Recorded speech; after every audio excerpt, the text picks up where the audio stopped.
Hello everyone, welcome to stock money YouTube channel. और अभी आप लोगों ने देखा होगा निफ्टी अपने हाई पर है, थोड़ा बहुत करेक्ट होता है और वापस से ऊपर की तरफ चला जाता है, तो एक रेंज में फंसा हुआ है। और स्टॉक के प्राइस पर्टिकुलर अगर बहुत सारे ऐसे स्टॉक देखें तो उन स्टॉक्स के प्राइस नीचे गिर रहे हैं, तो आप लोगों को डर लग रहा होगा। तो इसी में हम लोग क्या करेंगे, आज इन्फोसिस के शेयर को हम लोग डिस्कस करने वाले हैं। तो आप लोग इस वीडियो को अच्छे तरीके से देखिएगा। इन्फोसिस में मैं आप लोगों को एक मूविंग एवरेज स्ट्रेटेजी भी बताऊंगा और किस तरीके से ट्रेड लिया जा सकता है, वहां से हम प्रॉफिटेबल बन सकते हैं, वो मैं डिटेल से डिस्कस करूंगा। तो वीडियो को एंड तक जरूर देखिएगा और नोटबुक लेकर बैठिएगा। तो स्टार्ट करते हैं वीडियो को। सबसे पहले देखते हैं इन्फोसिस ने किस तरीके से परफॉर्मेंस दिया है। सबसे पहले देखिए इन्फोसिस का अभी जो करंट प्राइस चल रहा है वो 1432 का चल रहा है और प्रीवियस सेशन में 0.45% डाउन था। 5 डे की परफॉर्मेंस की बात करते हैं तो 0.94% का रिटर्न बना कर दिया है। 1 मंथ की बात करें तो 3.49% डाउन हो चुका है और 6 मंथ की बात करते हैं तो फ्लैट ही है, 3% रिटर्न, कोई बड़ा रिटर्न नहीं होता है। और ईयर टिल डेट में देखें, यानी कि जनवरी से अभी तक अगर किसी ने इन्फोसिस को होल्ड करके रखा है तो उनका पैसा जो है 7.69% डाउन दिखा रहा होगा।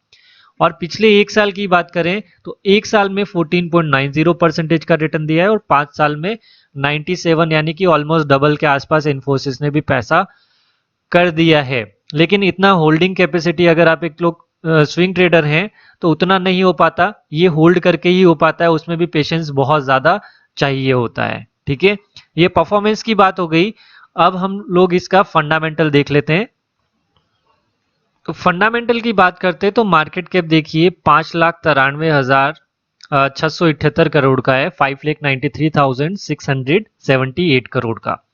करंट प्राइस यहाँ पर 1430 दिखा रहा है। 52 वीक हाई बनाया था 1733 का और 52 वीक लो देखिए 1239 का बनाया। डिविडेंड यील्ड अच्छी है। उसके बाद देखिए आरओसी में कोई दिक्कत नहीं है, तो यानी कि मैनेजमेंट तो स्ट्रांग है इनका। ठीक है, रिटर्न ऑन इक्विटी में भी कोई दिक्कत नहीं है, रिटर्न जनरेट करने में भी कोई दिक्कत नहीं है। लेकिन शॉर्ट टर्म में न्यूज आती है या फिर कोई इवेंट होता है, उस टाइम पर क्या होता है, स्टॉक का प्राइस नीचे चला जाता है। वो आप लोगों के लिए डिसएडवांटेज क्यों है? बिकॉज आप लोग सही प्राइस पर एंट्री नहीं करते हैं, इसीलिए आप लोग जब भी बाय करते हैं स्टॉक का प्राइस उसके बाद नीचे। अगर सपोज लो प्राइस पर ही बाय किया है और उसके बाद भी नीचे चला जाए स्टॉक, तो वो तो आप लोगों के लिए गोल्डन अपॉर्चुनिटी है। अदरवाइज हाई पर बाय करेंगे और उसके बाद स्टॉक नीचे गिरता है और फिर उसको होल्ड करके बैठे रहेंगे, तो वो डिसएडवांटेज है।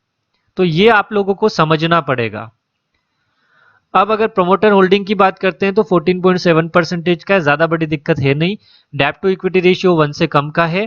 प्रीवियस 12 मंथ के प्रॉफिट की बात करते हैं तो 24,000 करोड़ से भी ऊपर का प्रॉफिट जनरेट किया है। फेस वैल्यू 5 की कंपनी है, तो यहां पर तो दिक्कत मुझे नजर नहीं आ रही है। फिर उसके बाद बात करते हैं क्वार्टरली रिजल्ट की। मार्च क्वार्टर का रिजल्ट आया। देखिए सेल्स उतना नहीं बढ़ा है, ठीक है, ऑपरेटिंग प्रॉफिट कम हुआ है, तो शेयर का गिरना तो बनता था। ठीक है, उसके बाद नेट प्रॉफिट की बात करते हैं तो 7,975 करोड़ का, जो कि पिछले क्वार्टर से भी ज्यादा है।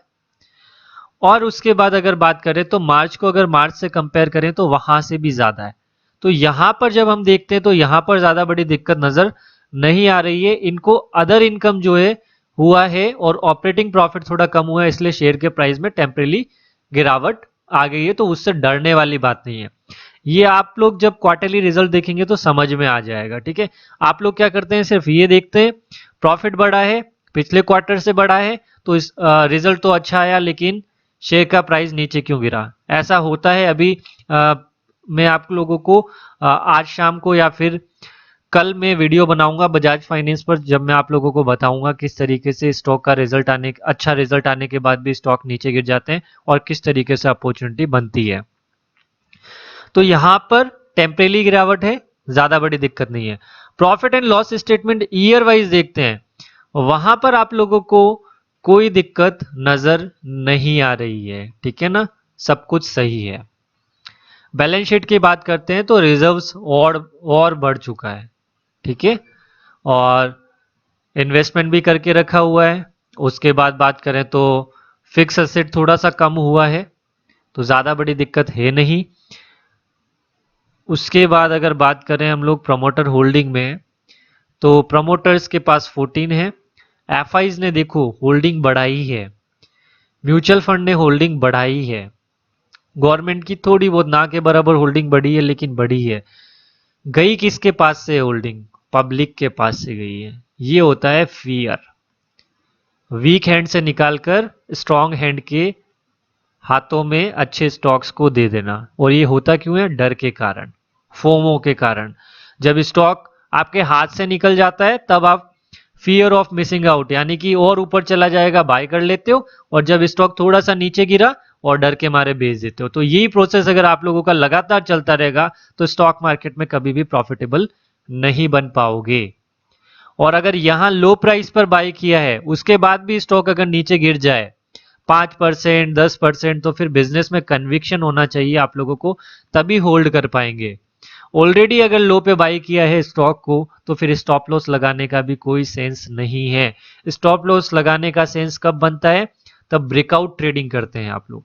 ब्रेकआउट पर अगर ट्रेडिंग करते हैं क्योंकि ऑलरेडी हाई पर बाय कर रहे हैं तो वहां पर स्टॉप लॉस लगाने का सेंस बनता है। ठीक है, चार्ट बताता हूं। डेली चार्ट पर हम लोग बात करते हैं, और डेली चार्ट पर देखिए 200 दिन का मूविंग एवरेज मैंने लगा कर रखा है। 200 दिन के मूविंग एवरेज के नीचे ये स्टॉक आ चुका है। ठीक है, और इसमें मैंने दो लाइन ड्रॉ की है। इसको आप लोग देखिएगा, ये वाला पॉइंट, उसके बाद ये वाला पॉइंट, ये पॉइंट, ये पॉइंट, ये पॉइंट, उसके बाद ये पॉइंट देखिएगा, और इसके बाद ये पॉइंट देखिएगा। ठीक है, स्टॉक नीचे गिरा, वापस आया, एक बार ऑब्जर्वेशन किया हमने, यहां पर हमने बाय किया, ये रिटर्न हमको मिला। सेकंड टाइम आया, यहां पर हमने बाई किया, लेकिन स्टॉक उसके बाद और नीचे गिर गया। तो डरना है? बिल्कुल भी नहीं डरना है। उसके बाद थोड़ा टाइम लग गया लेकिन ये टारगेट हिट हो गया। उसके बाद स्टॉक वापस से नीचे आ रहा है, इसी रेंज के अंदर आ रहा है, करंट प्राइस पर भी एंट्री करते हैं तो कोई दिक्कत नहीं है। वापस से क्या होगा? धीरे धीरे करके स्टॉक ऊपर चला जाएगा, और नीचे गिरेगा तो 10% बाइंग प्राइस से 10% अगर नीचे गिर जाए, एक एवरेज लगाना, स्टॉक को छोड़ देना है। बस इतना करोगे तो एक साल में अच्छा रिटर्न इन्फोसिस में मिल जाएगा, शॉर्ट टर्म में भी और लॉन्ग टर्म में भी। ठीक है, अब इसको मैं ड्राइंग को थोड़ा रिमूव कर रहा हूं, और उसके बाद मैं आप लोगों को बताता हूं ट्रिक इसके अंदर। इसको करना है आप लोगों को वीकली चार्ट पर कन्विक्शन के साथ कैसे ट्रेड। देखिए फंडामेंटल हम लोगों ने देख ली है, बिजनेस इन्फोसिस का कोई खराब बिजनेस नहीं है, वो भी हम लोगों को पता है। कुछ भी नहीं करना है, वीकली चार्ट पर आप लोगों को लगाना है सिर्फ और सिर्फ 200 दिन का मूविंग एवरेज, 200 मूविंग एवरेज। और उसके बाद देखिएगा 200 मूविंग एवरेज के बाद आप लोगों को 200 मूविंग एवरेज के पास में एक ग्रीन कैंडल बनते हुए दिखनी चाहिए, इस तरीके से। ठीक है, कैसी भी ग्रीन कैंडल हो, उसके हाई पर आप लोग बाय कर लीजिएगा, और वहां से देखिएगा रिटर्न ऑलमोस्ट मिल जाएगा आप लोगों को, ऑलमोस्ट। ठीक है, किस तरीके से ऊपर की तरफ गया। उसके बाद देखिए फिर से ये देखो, बताता हूं मैं आप लोगों को। ये स्टॉक यहां है 200 दिन के आसपास, यहां एक ग्रीन कैंडल बनाई इसने। इसके हाई पर आप लोगों ने 1263 पर अगर बाय कर लिया होता तो यहां से ये रिटर्न कम रिटर्न नहीं है। आप लोग देखिए ये वाला रिटर्न एटलीस्ट 15% का, या फिर जहां से गिरा था यहां तक भी अगर लेकर चलते तो ऑलमोस्ट 28% का रिटर्न है। अब आप लोगों को एक चीज और बताता हूं मैं, स्टॉक नीचे आया है 200 वीकली मूविंग एवरेज के नीचे क्लोजिंग दे दी। ये देखिए पिछले वीक में, यानी कि प्रीवियस जो 5 दिन है उसमें एक ग्रीन कैंडल बनी है। इसके ऊपर अगर बाय करते हैं 1447 के ऊपर, तो मैक्सिमम चांसेस है कि यहां से ये वाला टारगेट आप लोगों का मिल सकता है। तो ऑलमोस्ट 15 से 20% का ट्रेड बन रहा है। तो इन्फोसिस में कोई दिक्कत वाली बात है नहीं, अपॉर्चुनिटी आ चुकी है, लेकिन एनवायरमेंट ऐसा बना हुआ है मार्केट में कि बाय बटन प्रेस करने से डर लगता है। उसके लिए मैंने आप लोगों को परफॉर्मेंस बताया, फंडामेंटल बताया, और उसके बाद चार्ट पर बताया कि ये इसी तरीके से फॉलो करता हुआ आ रहा है। आप लोग देखिए ये आया ग्रीन कैंडल, उसके बाद देखिए बहुत बार क्या होता है, ये आया ग्रीन कैंडल, ये जो रिटर्न है, अब सपोज मैं मानकर चलता हूं यहां पर आप लोगों ने बाय कर लिया, और उसके बाद आपका स्टॉक कहाँ गिरा, यहाँ गिरा, यहाँ से गिरा है ना, तो यहाँ तक टारगेट है, तो यहाँ तक टारगेट अचीव करने में बहुत ज्यादा टाइम लग गया। इसमें कितना लग गया, ऑलमोस्ट 1.5 ईयर, लेकिन फिर भी 30% का रिटर्न बना कर दिया। ठीक है, फिर उसके बाद देखिए, अब ये वाले ट्रेड में तो हमको टाइम लग गया। ठीक है, दूसरा वापस से नीचे आया, ग्रीन कैंडल बनाई, और उसके बाद फिर से टारगेट वही रहेगा, एक ट्रेड और लेंगे तो वहां पर भी हम लोगों को 33% का रिटर्न मिला। फिर देखिए नीचे आया, एक ट्रेड और लिया, अब इसको भी आप यहां पर भी बेच सकते हैं या फिर यहां पर भी बेच सकते हैं, बिकॉज यहां से नीचे गिरा है ना, ये शॉर्ट में ट्रेड मिल जाते हैं इस तरीके से।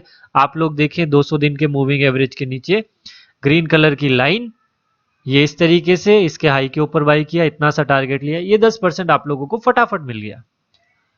फिर देखिए 200 दिन का मूविंग एवरेज, वापस एक बार ऊपर जाना चाहिए, फिर नीचे आया, देखिए ये आया, इसके हाई के ऊपर एंट्री हो गई, और उसके बाद देखिए ये इतना सा छोटा सा रिटर्न है, तो इतना तो रिटर्न लेंगे नहीं, एटलीस्ट 5% या फिर ये वाला स्विंग तो जरूर लीजिए। रिटर्न बनना तय है, अगर ट्रेड लिया है तो रिटर्न बनकर ही रहेगा, ये याद रखना है आप लोगों को, अच्छी कंपनी होनी चाहिए बस। ठीक है, तो इस तरीके से आप जब भी देखेंगे अपने 200 दिन के मूविंग एवरेज के नीचे आया है, उसके बाद इसने थोड़ा टाइम ले लिया है, लेकिन रिटर्न हमेशा बना कर दिया है। अगर आप लोग यहां पर भी देखोगे तो आप लोग देखो, यहां पर आया, ये कैंडल बनी हैमर टाइप, और यहां से यहां तक जाने में कोई टाइम नहीं लगा, 24% का रिटर्न है। उसके बाद देखो यहां से नीचे आया, ग्रीन कलर कैंडल बनी, हाई पे बाई किया, यहां तक भी ट्रेड लेते हो तो भी, यहां से गिरा था तो इसलिए यहां तक भी ट्रेड ले सकते हो, बाकी होल्ड करना चाहो तो होल्ड भी कर सकते हो। तो मतलब कहने का मतलब है आप लोगों का 10 से 15% का ट्रेड कहीं नहीं गया, अगर वीकली टाइम फ्रेम पर आप लोग ट्रेड लेते हो 200 मूविंग एवरेज के बेस पर। सिंपल है, इतना सिंपल है रिटर्न बनाना। लेकिन ये बैक टेस्टेड डाटा है, जब स्टॉक इस तरीके से नीचे आ जाता है, बाय करने के बाद और नीचे चला जाता है, जब कॉन्फिडेंस टूटता है, उसके लिए फंडामेंटल्स आने जरूरी हैं। Thank you.